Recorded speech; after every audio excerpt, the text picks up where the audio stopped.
we're going to do a little video here on normal force, and we'll ultimately touch on inclined planes as well and kind of get them basically covered for the idea behind them as an example of calculating normal force. So let's start with figuring out what normal force is. So let's say we have a table that's horribly unstraight.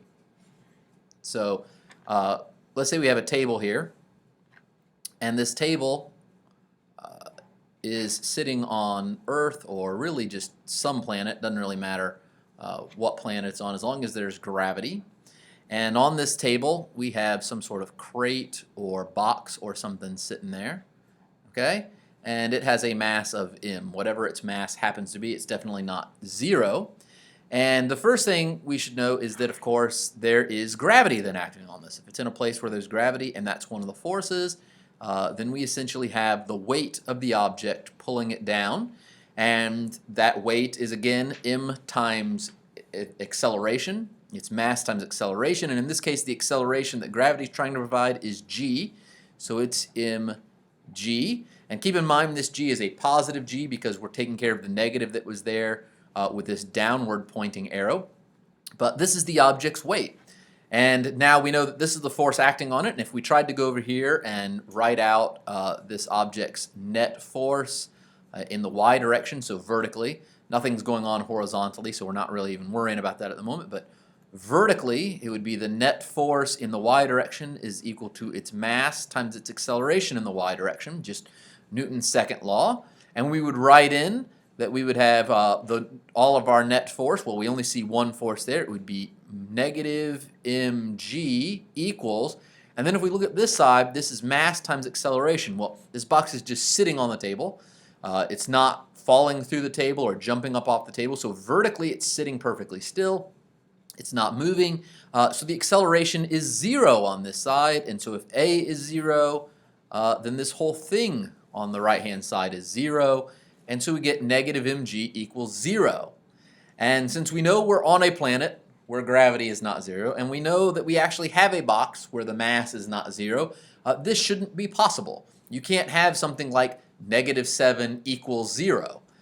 The only way to get negative 7 equals 0 is if you have something else on this side that would counteract that and cancel it out. So we have to be missing something on this side. We don't really know what it is at this moment, but let's think about this. If this box were just sitting here and there was no table, it would definitely start to accelerate downward. This would not be 0 anymore. It would fall until it hit the ground, but it would definitely start accelerating.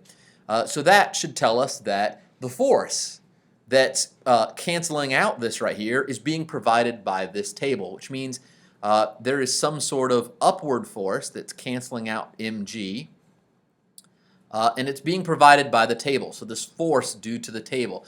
And we want to go ahead and call this a normal force, and we'll get into why it's called normal force in a minute. Usually it's denoted with a little small lowercase script n or an f sub n or something like that to denote normal force. And if we go ahead and put this normal force in, whatever it happens to be right here, now we don't have just a negative force equaling 0. We have two things that equal 0. This normal force would have to be pointed upward, this canceling out force, so it would have to be positive minus something negative, and that would give us then 0. If we then do one little line of algebra, we can see that this n force, this normal force, is actually equal to the weight of the object. Be very careful with this result. This result is one you'll probably see most of the time at this level of physics, but it's really not. It's really only just this one special situation where it actually turns out that normal force equals the weight. There are more situations that can arise where it does not just equal the weight. This is kind of a special case where there are only two vertical forces, the weight of the object and then this normal force. If they're the only two and this is perfectly horizontal, then it equals the weight. But I'll show you some examples here where it doesn't in a few minutes. So what is this normal force? Well, we'll go ahead and call it normal force. And basically, it's the force between surfaces. So it's the force between like two surfaces, or I guess it's hard to have three surfaces all in contact at the same time, but the force between two surfaces. And if you look here, the surface is between the table and the box. It's this contact right here. And it's the force perpendicular, and the thing about why is it called normal force is because it turns out this force is always perpendicular to the surface or surfaces.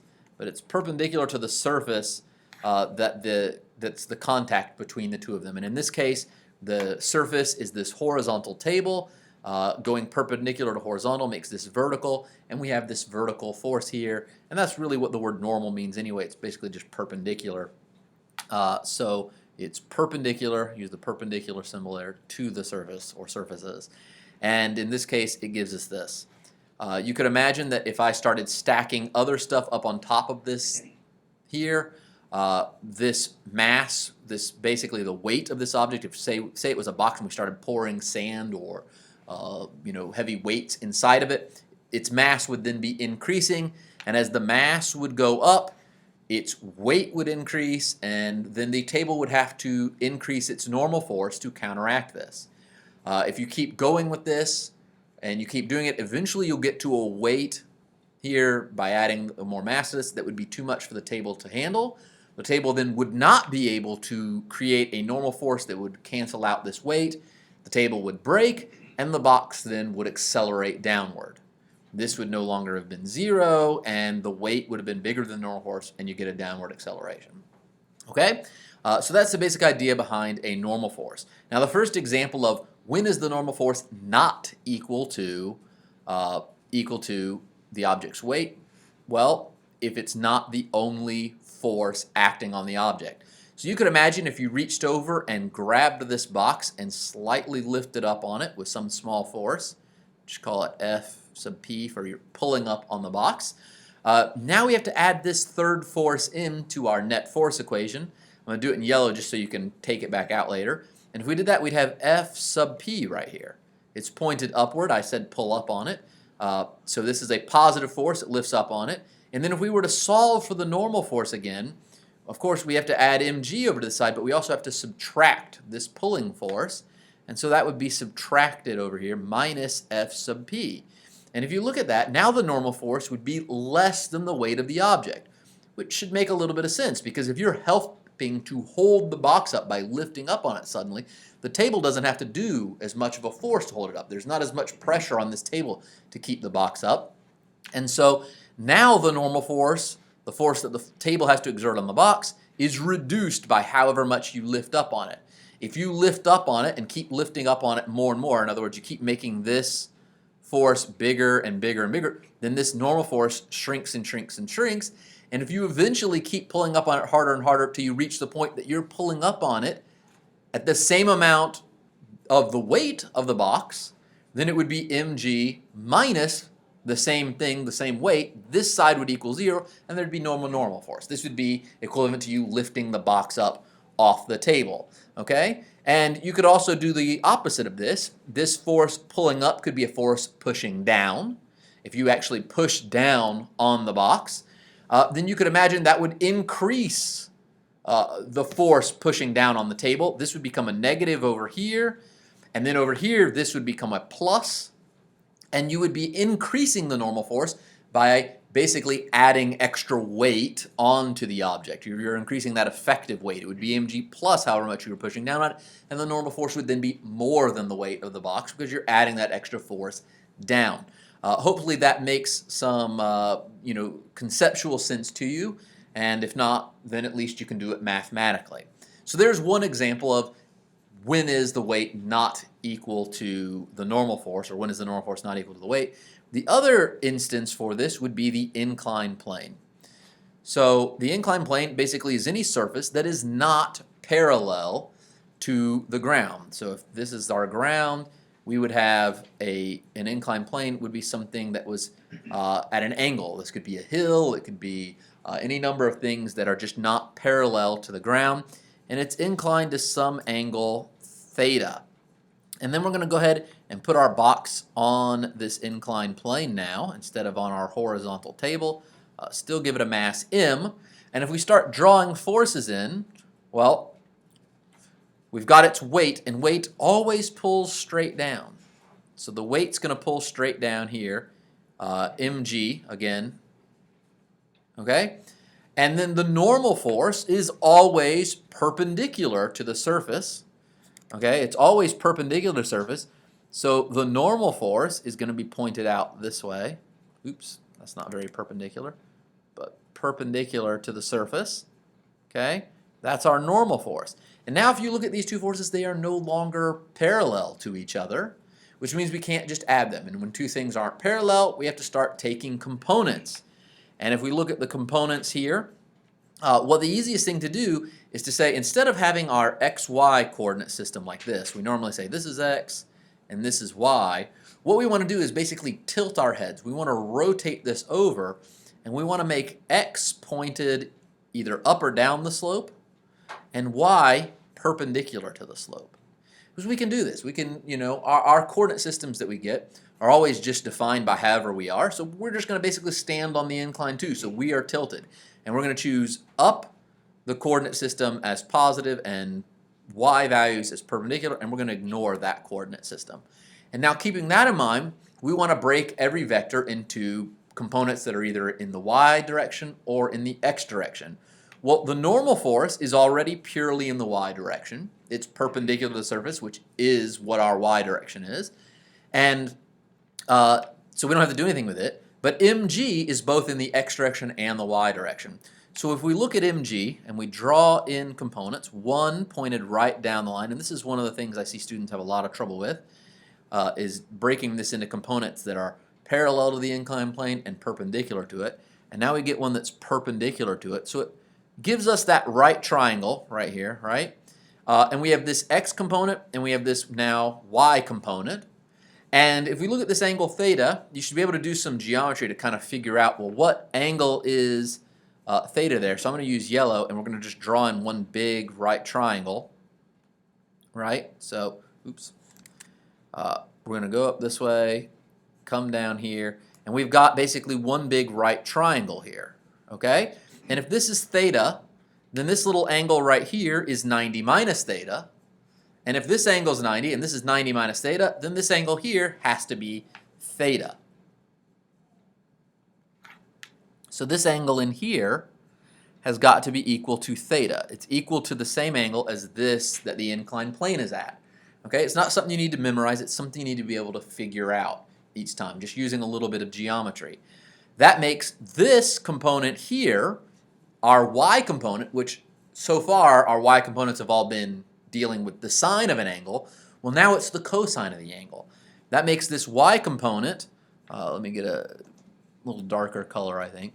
This y component is now equal to mg cosine theta, right?